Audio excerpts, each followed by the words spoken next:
There may have been a witness to the murder, but that witness will never be able to tell their story. Hello, true crimerers. This is the case of Kirsty Bentley. Viewer discretion is advised.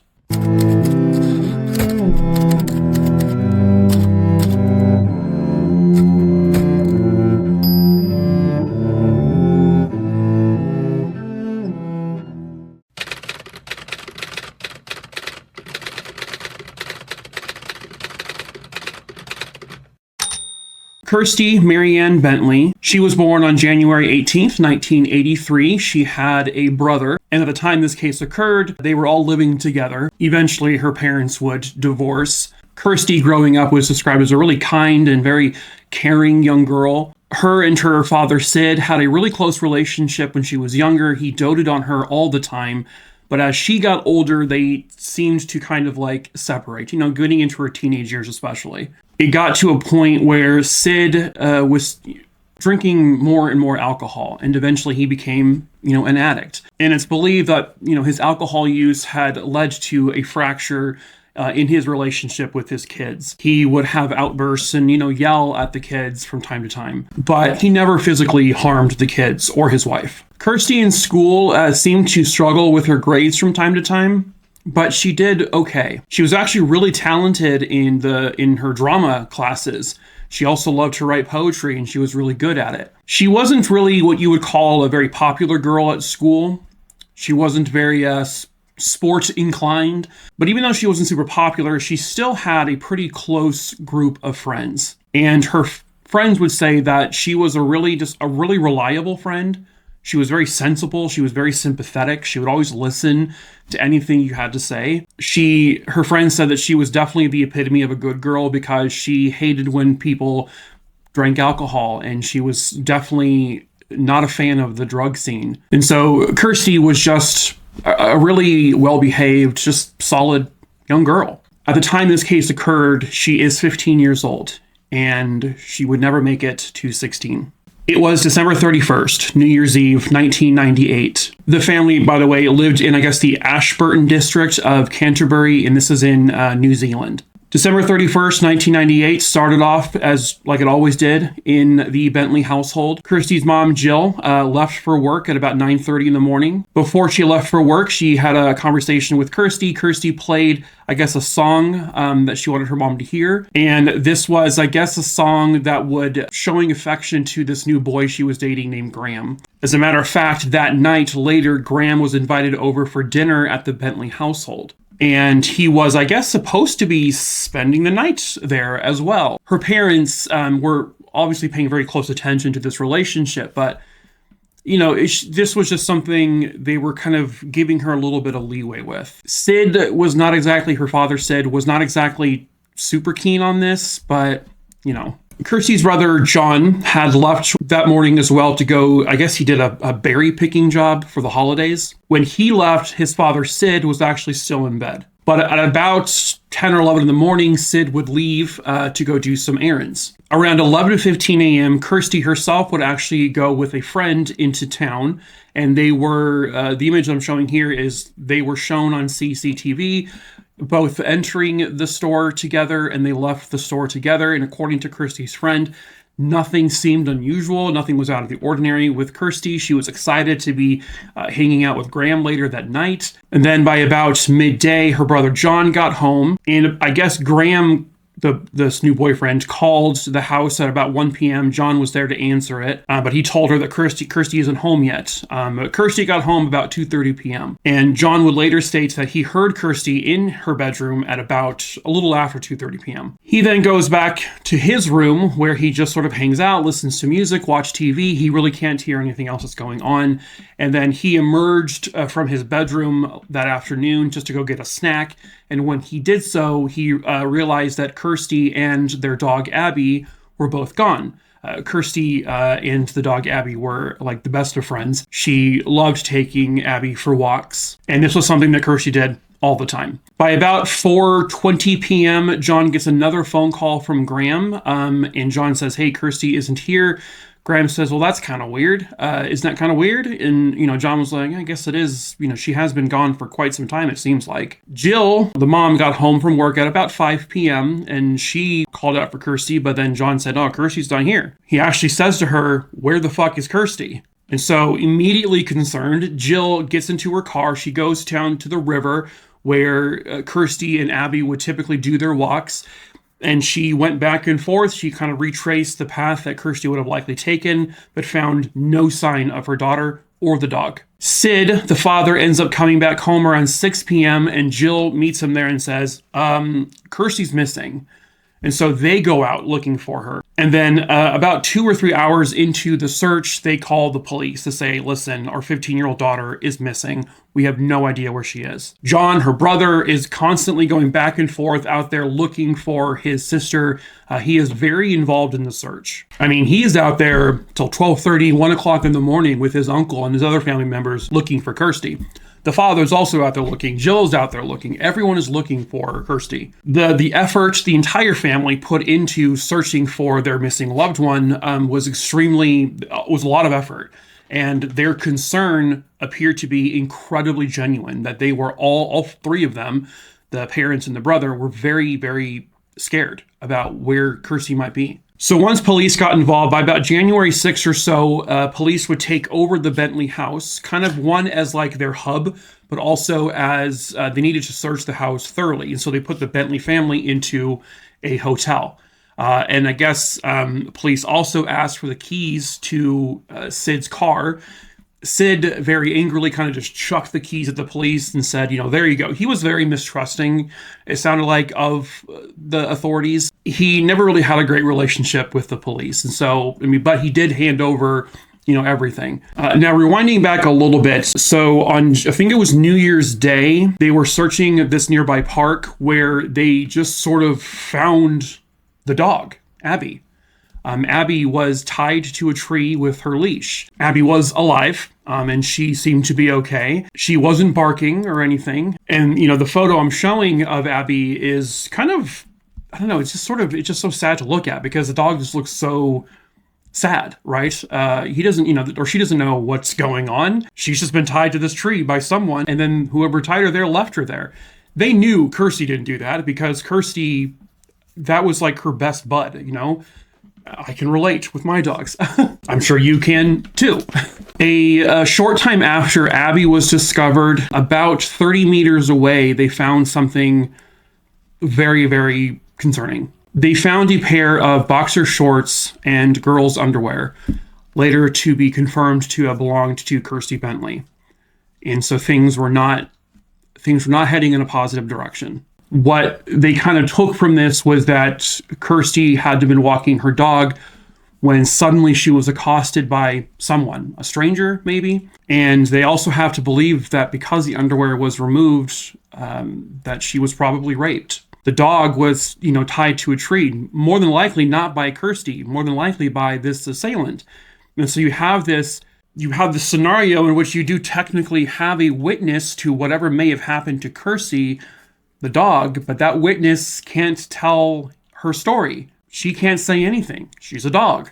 It's just so bizarre when you think about it, that there actually is someone with eyes that actually saw this, but it's an animal. They did a test. So they would bring Abby back to that area and they actually tied her back to that tree. They just walked off so that Abby couldn't see them. And they wanted to find out because, they had been screaming for Kirsty's name. They'd been calling for Abby's name during all these searches, and they never heard any barking. The dog was just discovered by chance. And so when they did this experiment, they were screaming Abby's name. They were screaming Kirsty's name, and the dog did not bark. And so they just thought that was strange. So they kind of took from that whoever tied the dog to the tree, and whoever may have done this to Kirsty, whatever it may be, that the dog probably knew this person and was familiar with this person and trusted this person. Maybe. They can't say that for sure, though. The boxers and the underwear was found kind of high up in a bush, so it wasn't like something that a struggle took place and, the underwear came off that way. It appeared to have been placed there by someone. And so they end up having this question, was this a staged crime scene with the dog and with the underwear? Was this deliberate? But what would that serve? What would that mean? If, them putting the underwear and the boxers and the dog in areas that are easily to be found and seen, why would someone who is trying to hide their tracks do that? So they were kind of like, what is this? What happened here? Because if it was someone that Kirsty knew and the dog knew and trusted, that would indicate it was someone in her family or possibly a friend. And so why would that family or friend put this evidence where people will find it? It didn't make any sense. Suspects began to sort of come into focus. First suspect they had, I guess, was a man named Barry Hepburn. This was a man who was known to walk his dog along that same river trail that Kirsty walked Abby. He was an adult, but I guess he had disabilities where he had the mindset of a young teenager. He didn't show up for work on New Year's Day, the day after Kirsty would have disappeared. And the next time he was seen, apparently people said he was uncharacteristically washed and very clean shaven. But they never found any evidence linking him to whatever may have happened to Kirsty. There was another man named Charlie Smith. I guess he had, after this would have happened, he had repainted his Ford Falcon car. And he allegedly was boasting to people or bragging to people that he was involved in Kirsty's death. However, police found no credible sources or evidence to link him to this crime. Other information they got was that there was a rare vehicle, a green Commer van, seen in the area at the time Kirsty would have likely been potentially taken and potentially killed. And this is an image of a very similar looking van. This is obviously not the exact van.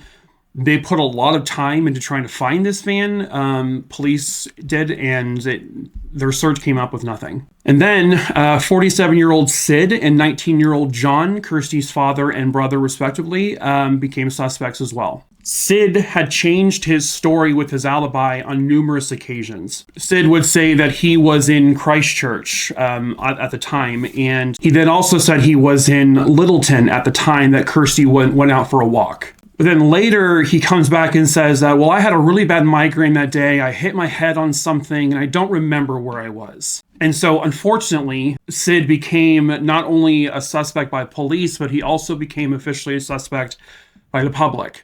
And later down the road, police would actually find receipts and solid proof that Sid was actually in Christchurch when all this would have happened. He was not anywhere near where it happened and whatever may have happened. And so they would later say, okay, we know he's not the guy who did this. Or at least we're fairly confident he was not the one. In terms of John, he admittedly was home when this happened, so his alibi was just him by himself. And so when they investigated the Bentley household, they searched it top to bottom. They used luminol. They tried to look for anything that they could find. They found no signs of a crime scene. There was no blood or anything like that. And even though John was technically by himself when this happened, they eventually down the road were able to also rule him out and say he had nothing to do with this. It was January 17th, 1999, just a day or so before what would have been Kirsty Bentley's 16th birthday. A couple of men who were cannabis growers were in the Camp Gully area, about 40 kilometers away from where Kirsty lived. They found a badly decomposed human body. The body was in a patch of overgrown bushes and grass. There were twigs and stuff placed over the body. The body would soon be identified as 15-year-old Kirsty Bentley. The body was in what they described as a fetal position, and it appeared to people that the body was placed with care, if you will. That she wasn't just thrown down a hill or something and just dumped. That someone took time and care to put her where she was. Kirsty was wearing the clothes she was last seen wearing, except for the boxers and the underwear. They determined that Kirsty had been killed by blunt force trauma, especially or in particular to the back of her head. The blows were so forceful that her skull literally cracked and fractured. The pathologist said that Kirsty's time of death was sometime between 3:30 p.m. and about 5:30 p.m. on the day she disappeared. So she was killed when she was on that walk.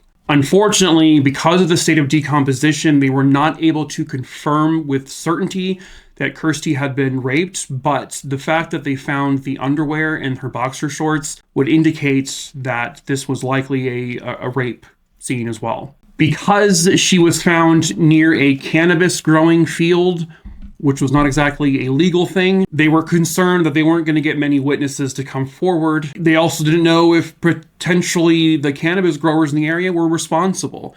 Did Kirsty walk into something she wasn't supposed to see? They just, they didn't know. And so they're like, who would do this to a young girl? The family itself, the Bentley family, was far from perfect, I guess you could say. I mean, who is? But they would uncover that the dynamics of the Bentley family were very not happy. It was not exactly a happy household. Jill, her mom, tended to be more reserved, quiet. Sid, again, had become an alcoholic, and he was, always drinking. John was he was kind of like a recluse almost. He just was he was a teenage boy. Like, he's just in his room at all times. Kirsty would go to her friends' houses all the time because, and some friends would say it's because that they think that she wanted to see what a normal family looked like. But Jill would state that, yeah, we weren't exactly the average family. We had our issues, but we were still family. And none of this family would ever do this to one another. Eventually, Jill and Sid would divorce, but it really didn't have anything to do with what happened to Kirsty. It was more about just how bad he had gotten with the alcohol. But by 2015, Sid unfortunately died of cancer, never knowing for sure what happened to his daughter or who did this to her. But Jill and John are still alive out there, and they are still wanting to know who did this. Were police ever able to find any witnesses? Yes and no. For example, they do have the story that Kirsty and her friend Leanne had been shopping, and they found the CCTV footage of them coming into the store, leaving the store. No one seemed to be following them. They were able to confirm that Kirsty was home at 2:38 p.m. because she actually made a phone call to Graham's house. And based on that, they were able to determine that Kirsty had taken Abby out at about 3 p.m. And then the coroner again determined that the time of death was between 3:30 and 5:30 p.m. So she was literally just 30 minutes to 2 hours away from her death. There were other people, like one of her close friends saw her walking. There were other people who stated that they saw Kirsty walking with Abby. Nothing seemed unusual. Other people said they saw that particular van that I had mentioned earlier in the area of where Kirsty would eventually be found. People had said they'd seen sightings of the car Sid drove in the area. However, again, they were able to determine he was not there in that area when this happened. And all of these sightings of Kirsty before this murder took place seemed to indicate that she was alone, that she wasn't being followed. No one seemed to be right behind her. And it's just, they've never found any, or at least the police haven't said publicly, they haven't found any evidence or anything that would link a person to this crime. There was a theory that her brother John may have done this, and that Sid helped dispose of the body. So like Sid comes home, he finds that John has killed his sister, and then the two of them, go to wherever they went to dispose of her body. But this theory says that they carefully hid the body in an area that would have not been easy to find. And so that then goes back to the question of, well, then why would they leave the underwear and boxer shorts out in the open? Why would they leave the dog tied to a tree out in the open? Why didn't they just let the dog run free? Why didn't they kill the dog? If this was family members who were going to kill their own loved one, they're his daughter or his brother, sister, how would they wouldn't care about killing a dog. But this would also, the police, the structure of how they determined where Sid was in Christchurch, they could say with certainty that he would not have been able to get back to that house before Kirsty would have gone out for her walk. And there were witnesses who saw Kirsty on that walk with her dog. So they know that she wasn't killed inside the house. People saw her, and the dog was tied to a tree nearby where the walk was. So whatever happened to her happened while she was out there, not in the home. Unless, of course, that you're in the opinion that the crime scene was staged with the underwear and the dog. But again, why would family members make that obvious? Jill would defend her now ex-husband and her son John. She says there's no way John would cover for Sid. There's no way Sid would cover for John. If one of them had done something to Kirsty, they would have been gung-ho about it. Like, no, you're we're taking you down. Even though you're my family, we're taking you down. At the end of all of this, this was a very high-profile, very gigantic case in New Zealand. This case had the eyes of the entire country, and a lot of people speculated that it had something to do with the illegal activity in the area, such as the cannabis growing, that Kirsty may have stumbled into something she wasn't supposed to see, and she was killed for it. But then, why wouldn't they kill the dog? That's the other thing. Why wouldn't they release the dog, and why would they tie him to a tree? Nobody knows why that happened, why the dog was tied to a tree. Was that because they couldn't physically kill the dog, and so they thought maybe if the dog was just tied to a tree, it would eventually starve to death or die of dehydration, and they weren't directly involved in killing it? Maybe. I mean, I know people, obviously, there are people who care more about animal life than they do about human life, and so there is that sick, twisted side of, well, I'll easily kill a human, but I'm not going to kill a dog. In 2017, police in New Zealand, or I should say the media, so that a man named Russell John Tully was considered a potential suspect. This was, I guess, a local in that area who had previously murdered 2 staff members at the Ashburton Work and Income Office in 2014. Russell John Tully was someone who camped in the area where Kirsty's body was found. He camped there on the regular. He knew the area. Tully would deny having anything to do with what happened to Kirsty. And by May of 2018, police then came out and said that they have now officially eliminated Russell John Tully from any involvement in Kirsty's murder. This was based off of a very detailed account of his whereabouts. They were able to prove things and, where he was and all that. And they also ruled him out because when they were interviewing him in 2017 or so, they realized he wasn't even living in that area at the time that this case happened. He had been in that area. He knew it well. He had been, he had camped there all the time. But when Kirsty vanished, he was not living in that area. An unnamed person had come forward to police in 2015 that stated that this woman came forward and said that her ex-boyfriend had admitted to being involved in Kirsty's murder. And this guy apparently was a suspect originally in the investigation at the very beginning of it. He had been interviewed by police, but they've never charged him. And police in 2015 still had no evidence to actually connect this guy to the murder as well. By late 2018, this is after Russell John Tully had been cleared, that they announced that they were hopeful that advancements in DNA technology, especially when it came to crime investigation, because of how advanced it is, they were hoping that they could take all the evidence they had collected, the underwear, the boxer shorts, anything found with her remains, the dog's leash and collar, because there could have been touch DNA or something like that on the leash. They were hopeful that they're going to be able to get some kind of evidence from those pieces of evidence. However, by now in July of 2025, they have not said whether or not they have found any DNA evidence or anything substantial. By 2022, the New Zealand police offered $100,000 in reward money for any information that may lead to the capture of Kirsty's killer. And that is where we are at. The murder of Kirsty Bentley has remained unsolved. You have a family that was dismantled.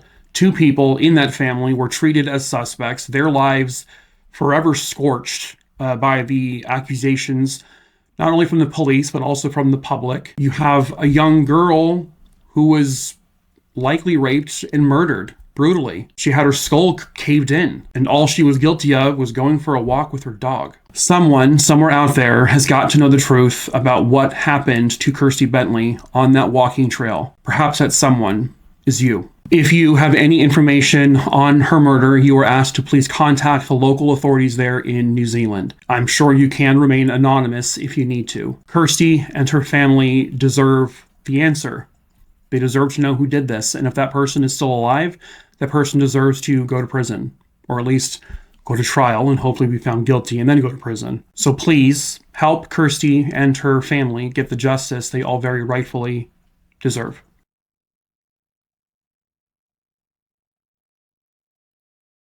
But that is it for this case, True Crime Rooney, Dooney, Dingleberry Dongs. Hope you found it interesting. As usual, if you are new here, hello, my name is Mike. I tell true crime stories here on YouTube, obviously. So please subscribe if you're into that kind of thing. Give this video a like, drop a comment so more people can see it. Hit that bell so you're notified when I post new videos. I also tell short form true crime stories over on TikTok. The link to my TikTok is in the link tree in the description of this video below. So feel free to follow that if you want to. I also post compilation videos every month of all the videos I made on TikTok that previous month. Also in that link tree below, you'll find my case list. It's something you can scroll through. It is pretty much in alphabetical order, but if there's a case you want me to cover, just send me a quick email. My email is also listed below. Just send me the name of the case, where it happened, and when it happened. I do choose my cases typically at random, so I can't promise you when I get to that case. However, if you are a loved one directly connected to a missing person, or a cold case murder, unsolved murder, let me know in that email that you are a family member, and I can make sure that case gets a higher priority. But that is it for this video, True Crime Rooney. So until the next case, ta-ta for now.